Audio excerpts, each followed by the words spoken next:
Hi everyone, welcome back. तो इस video में हम लोग एक अलग इंडस्ट्री के बारे में बात करेंगे। ओके, तो वीडियो को आप ध्यान से सुनिए। इस इंडस्ट्री के बारे में हम लोग ब्रीफ डिस्कशन करेंगे। ओके, इंडस्ट्री की जो करंट सिनारियो क्या बन रहा है इंडिया में या फिर एक्सपोर्ट एरिया में क्या सीन बन रहा है, और उसके साथ साथ ग्रोथ ड्राइवर्स मतलब क्या बन सकता है इंडस्ट्री में, उसके बात करेंगे। और इंडस्ट्री से जुड़ा हुआ कुछ कंपनीज के बात हम लोग आने वाले जो वीडियोस होगा उसमें बताएंगे। ठीक है, तो जो कंपनीज मतलब आगे जाके ग्रोथ प्रोस्पेक्ट अच्छा दिखा रहा है नियर टर्म में, अच्छा फ्यूचर, अच्छा रिजल्ट, अच्छा बिजनेस का ग्रोथ अच्छी दिशा में आ रहा है, टेलविंड धीरे धीरे वापस आ रहा है, तो वो कंपनीज के बात हम लोग करेंगे। राइट, तो हम लोग जिस बिजनेस की बात करेंगे, ये जिस सेक्टर की बात करेंगे, ये है स्टील इंडस्ट्री। राइट, तो इंडिया क्या है, India second largest steel producer है वर्ल्ड में। ओके, लेकिन प्रोड्यूसर तो है, लेकिन इंडिया में जो स्टील का कंजम्पशन है पर कैपिटा वो बहुत कम है। राइट, तो India as a developing nation, आप जानते हैं इंडिया अभी डेवलपिंग फेज में है, तो बहुत अपॉर्चुनिटी है स्टील कंजम्पशन का। राइट, कहीं भी अगर स्टील कहाँ पे यूज़ होता है, आप देखिए स्टील आपका घर में जो छोटा चीज़, मतलब एक घड़ी से लेके, मैं जो घड़ी पहना हूँ तो ये स्टील का बना हुआ घड़ी, ठीक है, यहाँ से लेके मतलब घड़ी से लेके आपका जो मान लीजिए जो एयरपोर्ट का जो स्ट्रक्चर्स होता है, ओके, सेट का स्ट्रक्चर हो गया, रेलवे का जो स्ट्रक्चर है, ठीक है, उसके बाद ऑटोमोबाइल में जो गाड़ी का जो स्ट्रक्चर हो गया, पार्ट्स हो गया, ये सब बनता है, तो ये स्टील से बना हुआ होता है। ठीक है, तो इसका देखिए इंडस्ट्री मतलब बहुत ग्रोइंग फेज में है अभी। इंडस्ट्री इंडिया में अभी भी जितना कंजम्पशन है बहुत ही कम है। मतलब आप पर कैपिटा स्टील का कंजम्पशन देखेंगे इंडिया में तो ये 93 kg है। ठीक है, और वहाँ पे अगर आप चाइना को देखेंगे तो चाइना का पर कैपिटा कंजम्पशन है 628 kg। राइट, कहाँ पे 93 kg और कहाँ पे 628 kg।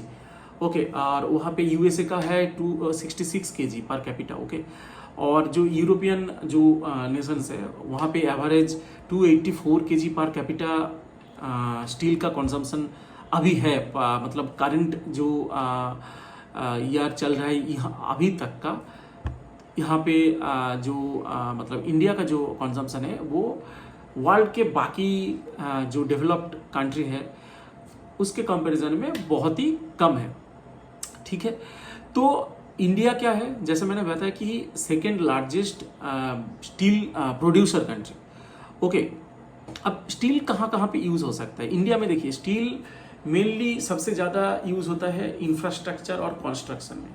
आप जानते ही है, अगर कोई भी मतलब चाहे वो बिल्डिंग का काम हो या फिर कोई भी इंडस्ट्री का प्रोजेक्ट हो या फिर रेलवे का प्रोजेक्ट हो, एयरपोर्ट का प्रोजेक्ट हो, कहीं भी रोड बनाने का प्रोजेक्ट हो, तो स्टील हर जगह जरूरी है।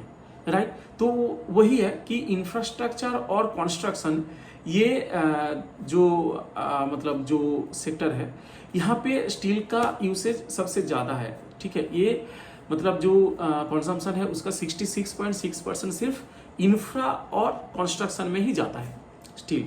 और उसके बाद आता है पावर सेक्टर में, पावर प्लांट हो गया आपका, पावर ट्रांसमिशन के लिए जो भी स्ट्रक्चर्स की ज़रूरत होता है, तो ये सब के लिए जो स्टील की यूजेस होता है वहाँ पे 7.9% स्टील का कंजम्पशन होता है।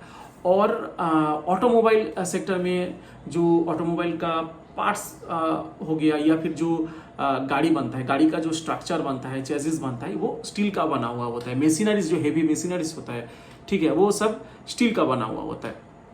ठीक है, तो इनका जो कंजम्पशन शेयर हो गया आपका 8.7%। बाकी ऑयल एंड गैस का जो इंडस्ट्री है वहाँ पे आता है वहाँ से आता है 5.9% कंजम्पशन।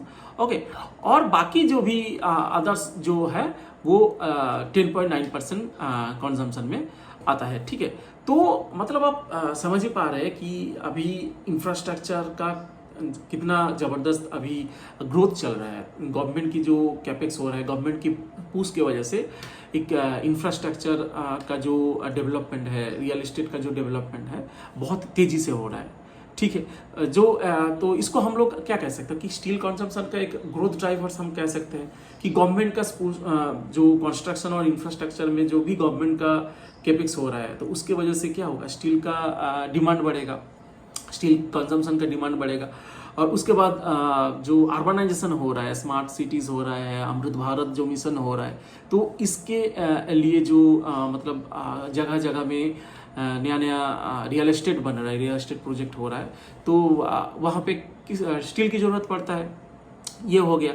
और क्या हो रहा है, जो स्पेशलाइज्ड जो मतलब फर्नीचर हो गया, आपका जो स्पेशलाइज्ड जो इक्विपमेंट्स हो गया, उसके बाद जो ऑटोमोबाइल का बहुत क्रिटिकल जो पार्ट्स हो गया, ठीक है, ये सब के लिए स्टील की ज़रूरत होता है।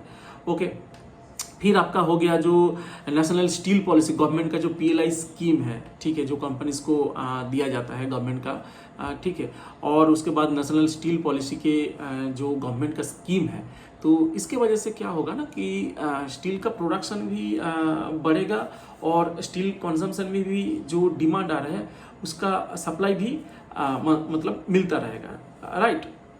फिर अभी जो गवर्नमेंट का जो मतलब जो वाटर प्रोजेक्ट, वाटर मैनेजमेंट का जो प्रोजेक्ट चल रहा है कि हर रूरल घर में पानी पहुंचाना है, ठीक है, तो ये सब के वजह से क्या होता है ना कि वाटर ट्रांसमिशन के लिए पाइप की ज़रूरत पड़ता है, ठीक है, तो इसके लिए क्या होता है कि स्टील की डिमांड बढ़ सकता है, ठीक है, और आगे जाके बढ़ेगा भी, ठीक है, जितना हम लोग मतलब आगे बढ़ेंगे, देखेंगे हम लोग का जो मतलब एक इंडिया क्या होगा कि डेवलपिंग नेशन से डेवलप्ड नेशन की तरफ जब बढ़ता चला जाएगा, तो ये सब ग्रोथ ऑटोमेटिकली आएगा और स्टील का डिमांड भी बहुत ज़्यादा बढ़ेगा, ठीक है। तो ये हो गया स्टील का एक मतलब स्टील इंडस्ट्री का ओवरव्यू और ग्रोथ ड्राइवर्स, ठीक है।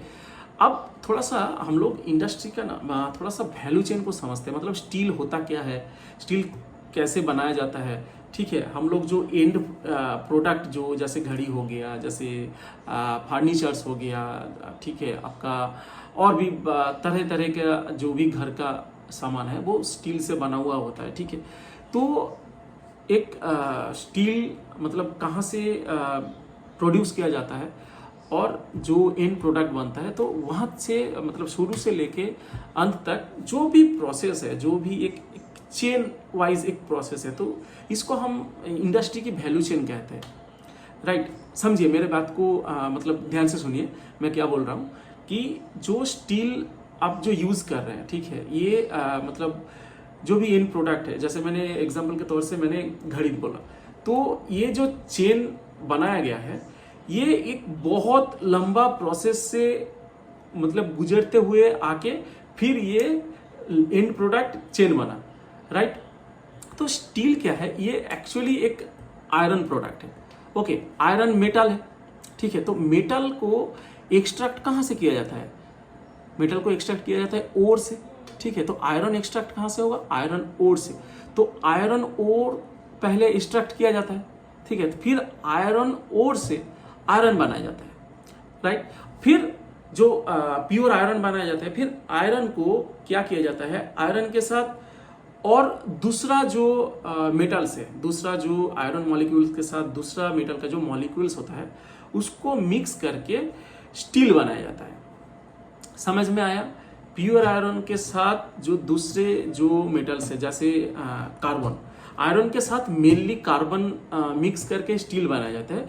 और देखिए मतलब आप फर्नीचर बना रहा है उसके लिए अलग से अलग स्टील लगता है, ठीक है। आप जो बैरिकेड दे रहे हैं, मतलब जो आप रेलिंग बना रहे हैं उसके लिए आपका अलग स्टील लगता है, जो स्ट्रक्चर बन रहा है, मतलब जो मान लीजिए एयरपोर्ट के जो सेट बन रहा है, एयरपोर्ट का जो बिल्डिंग्स बन रहा है, उसके लिए जो स्टील यूज होता है, तो वो अलग स्टील हो सकता है। ठीक है, तो स्टील का बहुत सारा मतलब कैटेगरी है, बहुत टाइप का स्टील होता है। तो उसको डिफरेंट तरीके से मिक्स करके आयरन के साथ कार्बन हो गया, क्रोमियम हो गया, मैंगनीज हो गया, तो ये सब जो मेटल है इसको मिक्स करके स्टील बनाया जाता है। ठीक है, अब देखिए हर एक प्रोसेस में मतलब आयरन ओर जो निकल रहा है, ठीक है, पहाड़ से हो मतलब अंडरग्राउंड से हो, वहाँ से जो एक्सट्रैक्ट कर रहा है, वहाँ पे कुछ कंपनीज काम कर रहा है। ठीक है, फिर वो आयरन ओर को एक्सट्रैक्ट करके वहाँ से निकल के कहाँ पे दे रहा है, कुछ कंपनीज को दे रहा है, जो क्या करता है आयरन ओर से आयरन बनाता है, प्योर आयरन, स्पॉन्ज आयरन हो गया, और भी जो प्योर फॉर्म्स होता है आयरन का वो बनाता है। वो कुछ कंपनीज काम करते हैं। फिर आयरन ओर से फिर आयरन से मतलब स्टील बनाने के लिए कुछ कंपनीज है। अब इसके मतलब जैसे मैंने बोला कि स्टील डिफरेंट टाइप्स का होता है। ठीक है, तो ये हो मतलब यहाँ पे क्या हो रहा है कि जिस कंपनी के पास जिस तरीके का स्पेशलाइजेशन है, यहाँ पे भी बहुत टाइप का मतलब कंपनीज आ जाता है। कोई हाई कार्बन स्टील बनाता है, कोई लो कार्बन स्टील बनाता है, कोई माइल्ड स्टील बनाता है, कोई मतलब स्टील का जो एंड प्रोडक्ट है गैल्वेनाइज्ड आयरन होता है तो उसको बनाता है। मतलब डिफरेंट टाइप्स ऑफ जो प्रोडक्ट्स स्टील से बनता है, उसके लिए अलग अलग बहुत सारा कंपनीज है, बहुत सारा मतलब एक बहुत बड़ा इंडस्ट्री है स्टील इंडस्ट्री। ठीक है, तो मतलब यहाँ पे बहुत सारा कंपनीज जुड़ा हुआ है। ठीक है, तो लेकिन हम लोगों को एज एन इन्वेस्टर ये देखना पड़ेगा कि मतलब जो कंपनीज हम लोग सब कंपनीज को तो मतलब एज एन इन्वेस्टमेंट मतलब पर्पस ले नहीं सकते, क्योंकि देखिए जो शुरुआत की जो प्रोसेस की जो स्टील का जो मैन्युफैक्चरिंग प्रोसेस है, जो मतलब आयरन ओर जो एक्सट्रैक्ट करता है फिर आयरन बनाता है, ये एक रॉ मटेरियल हो गया। ठीक है, ये मतलब बहुत ही इनिशियल प्रोडक्ट है। ठीक है, इसमें कोई स्पेशलाइजेशन नहीं होता है, मतलब कोई भी बड़ा कंपनी इसको मतलब ये प्रोसेस एडप्ट कर सकता है और इसको बना सकता है। ठीक है, और ये क्योंकि ये एक मतलब कमोडिटी प्रोडक्ट है, तो इसका जो प्राइस है ना, तो ये इंटरनेशनल इकोनॉमी या फिर आपका डोमेस्टिक इकोनॉमी के ऊपर बहुत मतलब डिपेंड करता है और बहुत ज़्यादा फ्लैक्चुएट करता है। ठीक है, तो इसका साइकिल पकड़ना बहुत ही मतलब डिफिकल्ट टास्क है। ठीक है, तो यहाँ पे जो और यहाँ पे क्या होता है कि एसेट हेवी बिजनेस मॉडल होता है। ठीक है, यहाँ पे बहुत सारा मशीनरीज का ज़रूरत पड़ता है, बहुत बड़ा प्लांट की ज़रूरत पड़ता है। ठीक है, तो ये जो इनिशियल जो प्रोसेस का जो इनिशियल जो प्रोसेस होता है, जो इंडस्ट्री का जो इनिशियल प्रोसेस होता है, वहाँ पे जो कंपनीज काम करता है, तो वो कंपनीज का थोड़ा सा मतलब उसमें क्योंकि कमोडिटी का पार्ट मतलब कमोडिटी एक्सपोजर बहुत ज़्यादा होता है, तो उसमें मतलब प्राइसिंग पावर उतना ज़्यादा होता नहीं है। और ये B2B होता है, मतलब आप जो प्रोडक्ट बना रहा है, ठीक है, तो आप तो मतलब घर में तो आप मतलब रॉ आयरन लेके आप कुछ कर नहीं सकते ना, मतलब स्पॉन्ज आयरन लेके आप घर में क्या करेंगे।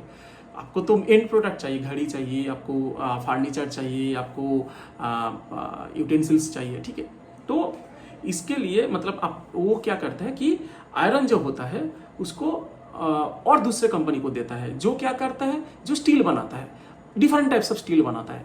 ठीक है, और फिर वहाँ पे कुछ कंपनी है जो स्टील तो बनाता है, लेकिन वो स्टील मतलब एकदम मतलब सेमी यूसेज होता है, पूरी तरीके से एकदम मतलब जो है फिनिश्ड मतलब सेमी फिनिश्ड प्रोडक्ट है, उसको फिर दूसरे कंपनी को देता है। वो जाके एंड यूसेज के लिए मतलब कस्टमर्स के लिए, आप और हम जैसे कस्टमर्स के लिए प्रोडक्ट बनाते हैं।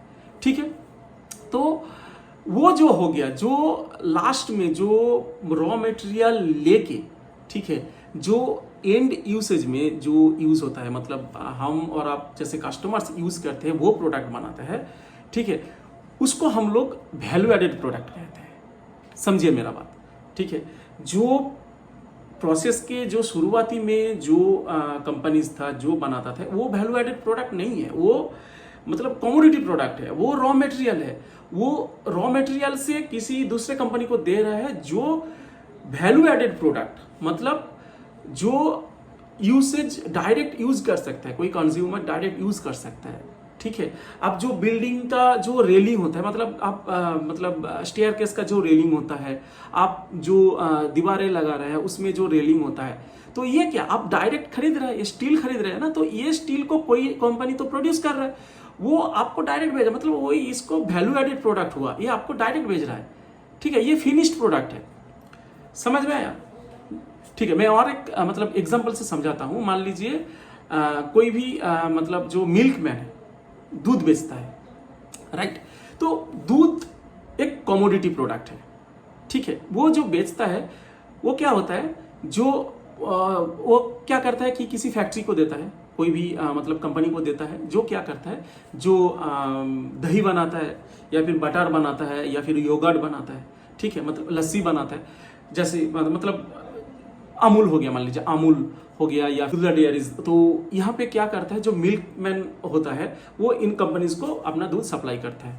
ठीक है, तो मिल्क मैन के पास जो वो दूध लेके आता है, तो उनके पास उतना प्राइसिंग पावर होता नहीं है, क्योंकि दूध रॉ मटेरियल है, राइट? उनके पास उतना प्राइसिंग पावर नहीं है। आप मिल्क मैन होके आप नहीं बोल सकते कि मुझे मेरा कल 2 रुपये दूध का कीमत बढ़ा दीजिए या फिर 4 रुपये बढ़ा दीजिए। वो डिमांड के ऊपर मतलब डिपेंड करता है। अगर मान लीजिए जो एंड प्रोडक्ट बना रहा है, जो दूध का प्रोडक्ट बना रहा है, दही बना रहा है, लस्सी बना रहा है, आज मान लीजिए अमूल का बिजनेस का मतलब हेडविंड आ गया अमूल के बिजनेस में। ठीक है, वहाँ प्रोडक्ट मतलब सेल नहीं हो रहा है, बिक नहीं रहा है, तो क्या होगा कि अमूल मतलब क्या करेगा, प्रोडक्ट बनाना थोड़ा सा कम कर देगा। ठीक है, प्रोडक्ट बनाना कम कर देगा, मतलब क्या, जो मिल्कमैन मतलब जो सप्लाई दे रहा था उनको बोल देगा नहीं भाई मुझे और सप्लाई नहीं चाहिए, दूध का सप्लाई नहीं चाहिए, आप रखिए। फिर क्या होगा, मिल्कमैन क्या करेगा, मिल्कमैन मतलब उनको तो पैसा मिल रहा था, अभी अगर बोल रहा है कि सप्लाई नहीं चाहिए तो वो क्या करेगा, किसी वही वाला जो मिल्क है वो मतलब दूसरे कंपनीज के पास जाएगा। ठीक है, वो कंपनीज क्या करेगा, वो इसको मतलब बार्गेनिंग करके कम प्राइस में लेके आएगा, कम प्राइस में लेके उसका दूध ले लेगा। तो मतलब समझ रहे हैं कि मिल्कमैन के पास उतना प्राइसिंग पावर होता नहीं है। लेकिन जो कंपनीज जो एंड प्रोडक्ट बना रहा है, दही बना रहा है, बटर बना रहा है, इनका प्राइस फ्लक्चुएट होते हुए आपने कभी देखा है? नहीं देखा है। इसका प्राइस मतलब कंपनी जो डिसाइड करता है उसी तरीके का प्राइस होता रहता है। तो ये है वैल्यू एडेड प्रोडक्ट, राइट? दूध दही हो गया, बटर हो गया, योगर्ट हो गया, लस्सी हो गया, ये वैल्यू एडेड प्रोडक्ट है। लेकिन दूध क्या है, रॉ मटेरियल है। ठीक उसी तरीके से आयरन इंडस्ट्री में जो आयरन है, जो रॉ आयरन है या फिर जो स्टील है, नॉर्मल जो कार्बन मिक्स करके जो स्टील होता है वो रॉ मटेरियल होता है। लेकिन उसको जो कंपनीज लेके जो भी मतलब जो मान लीजिए शीट बना रहा है, जो आपका गैल्वेनाइज्ड आयरन बना रहा है, जो पाइप हम लोग वाटर सप्लाई के लिए यूज करते हैं उसको बना रहा है। ठीक है, रेलिंग के लिए जो स्टील बना रहा है, तो ये जो बना रहा है ये वैल्यू एडेड प्रोडक्ट है। तो यहाँ पे जो कंपनीज मतलब काम करता है इसका साइक्लिकलिटी बहुत कम होता है।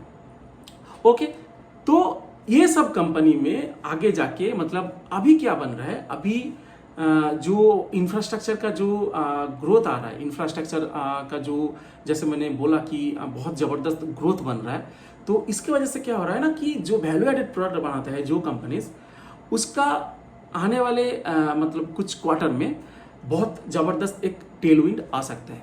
तो यहाँ पे जो कंपनीज है, हम लोग कुछ कंपनीज को लेंगे जिसका ग्रोथ प्रोस्पेक्ट अच्छा है, जिसका फिनेंशियल्स भी बहुत ज़बरदस्त है। ठीक है, वो सब कंपनीज का हम लोग आने वाले वीडियोस में हम लोग डिस्कस करेंगे, राइट? तो उम्मीद है कि आपको समझ में आया होगा कि जो स्टील इंडस्ट्री है ये कितना बड़ा इंडस्ट्री है। मतलब इनमें बहुत सारा प्रोसेस जुड़ा हुआ रहता है और बहुत सारा कंपनीज इनमें काम करता है। ठीक है, लेकिन हम लोग एज एन इन्वेस्टर, हम लोगों को जो मतलब इन्वेस्टमेंट के पर्पज से जो कंपनीज हम लोग देखेंगे वो हम लोग देखेंगे कि वैल्यू एडेड प्रोडक्ट जो लोग बना रहा है, जो कंपनीज वैल्यू एडेड प्रोडक्ट बना रहा है, एंड यूसेज के लिए जो प्रोडक्ट बना रहा है, उस कंपनी की तरफ हम लोग देखेंगे, क्योंकि उनमें अभी ग्रोथ बहुत ज़बरदस्त आ सकता है। मतलब मार्केट सिनेरियो कुछ ऐसा ही कह रहा है। ठीक है, तो नेक्स्ट वीडियो से हम लोग कुछ कुछ कंपनीज को लेंगे, उसका प्रोडक्ट की डिस्कशन करेंगे। पहले प्रोडक्ट जानना बहुत ज़रूरी है कि कहाँ पे यूज़ होता है, प्रोडक्ट पोर्टफोलियो लेंगे। ठीक है, प्रोडक्ट कैसे बनाता है, किस तरीके का मतलब वो लोग इंटीग्रेट कर रहा है। ठीक है, तो उसको हम लोग डिस्कस करेंगे। ओके, फिर मतलब बहुत सारा कंपनीज है, बहुत सारा प्रोडक्ट बनाता है, वैल्यू एडेड प्रोडक्ट एक दो नहीं है, बहुत सारा वैल्यू एडेड प्रोडक्ट होता है। ठीक है, और बहुत सारा कंपनीज इनमें जुड़ा हुआ होता है, तो वो सब कंपनीज का हम लोग बात करेंगे। तो उम्मीद है कि आपको मोटा मोटी एक मतलब आइडिया मिल गया होगा कि इंडस्ट्री का जो वैल्यू चेन है, मतलब इंडस्ट्री का जो एक वैल्यू चेन है वो कहाँ से आप मतलब आप अपॉर्चुनिटी कहाँ पे ढूंढ सकते हैं। राइट, जो एंड जो साइकिल में जो शुरुआती जो प्रोसेस में जो कंपनीज काम करता है, उनमें भी ग्रोथ आता है, लेकिन वो बहुत साइक्लिकल होता है। तो साइकिल को पकड़ना बहुत ज़रूरी होता है। अगर आप इन्वेस्टमेंट के तौर से देखेंगे तो साइकिल का टाइमिंग, मतलब जो डाउन साइकिल चल रहा है, डाउन साइकिल प्रेडिक्ट करना, फिर अप साइकिल टॉप मतलब उसको प्रेडिक्ट करना बहुत डिफिकल्ट हो जाता है। ठीक है, तो सबसे बढ़िया जो होता है एज एन इन्वेस्टमेंट पर्पस, तो ये जो वैल्यू एडेड प्रोडक्ट्स जो कंपनीज होता है, तो ये कंपनीज मतलब क्योंकि ये इसका साइक्लिकलिटी बहुत कम होता है। ठीक है, इनके पास क्योंकि वैल्यू एडेड प्रोडक्ट बेच रहा है, तो प्राइसिंग पावर भी बहुत ज़बरदस्त होता है। ठीक है, तो हम लोग वैल्यू एडेड प्रोडक्ट जो बनाता है, जो कंपनीज बनाता है, तो हम लोग उसकी बात करेंगे। ओके, तो उम्मीद है कि आपको वीडियो अच्छा लगा। नेक्स्ट वीडियो में हम लोग कुछ कुछ कंपनीज को लेंगे और उसका डिस्कशन करेंगे। Right, okay.